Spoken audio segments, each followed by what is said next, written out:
E aí, igual por exemplo do Ruth, que ele contou, eu namorei ele 2 anos, quase uns 3 anos, fingindo que eu não sabia da história. Então eu fingia que eu não sabia, não percebia que ele tinha vergonha. Então ele ficava com o movimento na mão, às vezes as pessoas zoavam, eu ficava brava, porque eu não queria que ele sentisse que eu estava percebendo que ele estava com vergonha de algo. Então eu tentava gerar o tempo inteiro um ambiente seguro para que ele fosse conseguindo se soltar, né? E aí hoje poder ver ele falando, se comunicando, né, transformando outras pessoas, é surreal. E essa coisa dele ter... Eu acho bonita a vulnerabilidade de alguém que muda. Igual o Rafa falar, assim, que era um cara que não respeitava, né, a questão do matrimônio e ele mudar. Como é que você viu isso? A parada dele, no passado, trair, e aí ele ter essa transformação dentro dele. Como é que foi isso para você? Então, a verdade, Pablo, eu confesso que quando a gente viveu essa fase do casamento, o que mais me tocava é porque eu conseguia ver o Rafa além do que ele estava me mostrando naquele momento. Então, por exemplo, naquele momento ele estava me mostrando um cara que não tinha respeito, um cara que não amava a família. O Rafa não ficava em casa. Então, assim, era pouco tempo a gente tinha juntos em casa, a gente não tinha diálogo, a gente não tinha abraço, não tinha carinho. Só que hoje eu agradeço a Deus porque eu tive a sabedoria de ver o que ninguém via. Então, o que me chamava a atenção era o coração do Rafa, porque apesar de ter esse jeitão dele, a casa era muito engraçada. O poucos segundos que ele ficava dentro de casa, de repente tinha 100 pessoas lá fora chamando ele. Então, era difícil ele ficar em casa porque ele sempre é um cara muito querido. Então, isso me contagiava o coração dele. Às vezes o Rafa chegava em casa descalço porque tinha dado tênis para alguém no meio do caminho. E aí comprava uma roupa, ele não tinha muita roupa quando eu conheci ele, ele tinha pouca roupa. E aí quando comprava uma roupa nova, dava tudo que tinha para os outros. Eu falava, cara, esse cara é diferente. E o Rafa sempre morou em casas muito simples mesmo. E aí me chamava a atenção porque na casa nenhum cômodo tinha piso, mas no quarto dele tinha.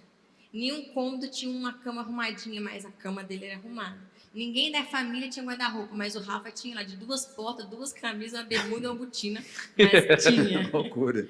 Então essas coisas foram me chamando a atenção. Por exemplo, depois ele foi comprando um carrinho simples, mas o carro era sempre bem cuidado. Então tudo do Rafa era com muita excelência. E aí eu ficava muito orgulhosa dele, porque ele às vezes trabalhava o dia inteiro carregando caixa. Quando eu conheci ele, ele ainda trabalhava no mercado, né, descarregando, depois virou empilhador. E ele não se hesitava um dia de ir lá em casa. Ele não afrouxava, ele chegava lá em casa e parecia que tinha acabado de acordar. E eu falava assim, cara, esse cara descarregou o dia inteiro, chegou em casa às 11 horas, e o cara estava com energia, com aquela vontade de vencer. Às vezes ele chegava lá em casa às 10 e ele ia estudar para a polícia até a hora que dava. E na época eu ainda fazia eu ia fazendo e ele ia estudando para a polícia. E então essa garra do Rafa sempre me chamou muita atenção. Então eu sempre me senti muito segura do lado dele. Mesmo ele com toda a loucura dele, eu falava assim, cara, um dia esse cara vai E dar qual que é a certo. sensação, depois vocês ficaram muito ricos, multimilionários, qual que é a sensação de viver essa vida aí?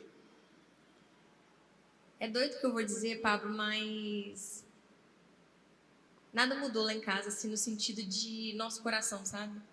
O que mudou é que esses dias mesmo, a gente estava conversando sobre isso, né, amor? Que é massa, não porque nós somos abençoados por tudo que Deus fez, mas porque hoje nós podemos ser sombra. Então, antes a gente era aquelas pessoas que estavam buscando fruto. A gente queria para nós, a gente queria buscar para a gente prosperar, para a gente romper, pensando nos nossos sonhos, nos nossos projetos, e tudo bem, todo mundo tem isso. Só que o que virou a chave na nossa vida foi quando a gente começou a tirar o olhar do nosso próprio umbigo, começar a olhar o quanto a gente podia transformar outras pessoas. Então, hoje, tudo que Deus tem feito, a gente sempre olha e fala assim, meu bem, olha o quanto agora a gente pode somar na vida das pessoas. Olha o quanto a gente pode ajudar, quantas famílias nós ajudamos hoje, quantas pessoas nós servimos hoje. Então, isso é o que mais atrai o nosso coração hoje, não só porque a gente pode proporcionar coisas maravilhosas para o nosso filho, para nós também, mas é o quanto a gente pode fornecer para outras pessoas e ser inspiração também. Ô, Rafa, você com esse tanto de bloqueio que você tinha, como é que você é mentor hoje de um monte de empresário? Qual que é a lógica disso? Então, é muito doido, né, Pablo? Igual eu falei aqui que eu escondia muito a minha história. E hoje eu vejo que a maioria das pessoas tem um problema que eu tive lá atrás, só que não sabe lidar com aquilo, sabe? Ver como eu olhava na época. Um olhar assim de, aquilo veio para me parar, para me derrotar.